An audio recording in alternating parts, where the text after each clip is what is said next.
Something about Westeros that's always stood out for me is the attitude towards the idea of marriage between brother and sisters. Our first instance of this in the story is shown between Cersei Lannister and Jaime Lannister, and it becomes very clear the general consensus of people's feelings and reactions to this, even though at the time it's just a rumour. It's scandalous, looked down upon, seen as disgusting, and condemned by the lords, small folk, and the faith alike. But something that's always jumped out at me, if that's the attitude towards a mere rumour of Jaime and Cersei, how did the Targaryens get away with it for over 300 years? The thing is, once you look deeper into it, the answer is they simply didn't.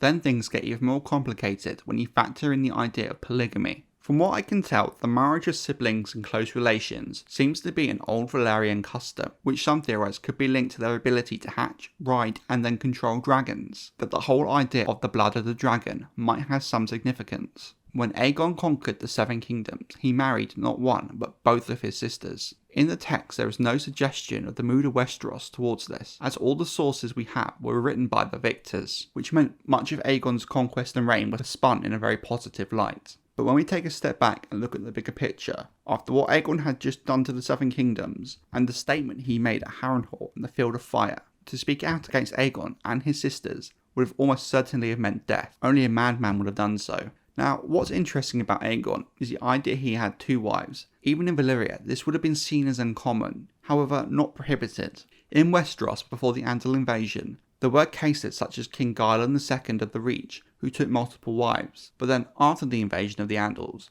and the rise of the faith, any polyamorous practices in Westeros seemed to end. So the fact that Aegon had married not only his sisters but both of them speaks to how extraordinary this situation was. The reality of the situation can only really be seen well after Aegon's conquest, when it came to the proposed marriage of Aegon's second son, Maegor, to his granddaughter, the Prince Aenys' daughter, the Princess Rhaena. When this match was proposed, an uncle to Aenys, something much less egregious than siblings, the faith fiercely protested the match, and the match did not happen to keep the peace. Then we later see that once Aenys was king and he marries Rhaena to her brother Prince Aegon, the marriage was condemned by the faith, causing a religious uprising. It should also be noted, at this point polygamy was now outlawed in the realm. So, when Maegor took a second wife, King Aenys was forced to exile his brother to appease the faith. Even under the rule of Maegor, incest and polygamy were still looked down upon, and each time Maegor added another wife, the faith would protest, and a sympathetic High Septon would have to be found. At this point, the custom of incest and polygamy almost brought down the Targaryens, due to the protest of the faith and the rising of the faith militant against the Targaryens, who were seen as abominations.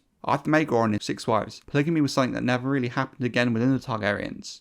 Now, going into the reign of Jaehaerys, when he secretly married his sister Alysanne, there was a lot of fear from his mother and Rhaegar Baratheon, his hand, as well as his small council, that it would cause another faith uprising. Thus they tried to undo the marriage to no avail. However, King Jaehaerys was politically savvy and worked hard to improve relations between the faith and the crown in regards to this subject, as well as the view of the small folk. Jaehaerys reached a peace with the faith and released the doctrine of exemptionalism, which legitimised the practice of incestuous marriage for Targaryens and Targaryens only. The argument was that the gods had made Valyrians differently from the Andals, and thus it was okay for them. Once this doctrine was backed by the High Septon, any questioning of the practice was dumb. From then on, there would be no questions of if a Targaryen could marry a close relative, as now the Targaryens were different from normal men in the eyes of the gods.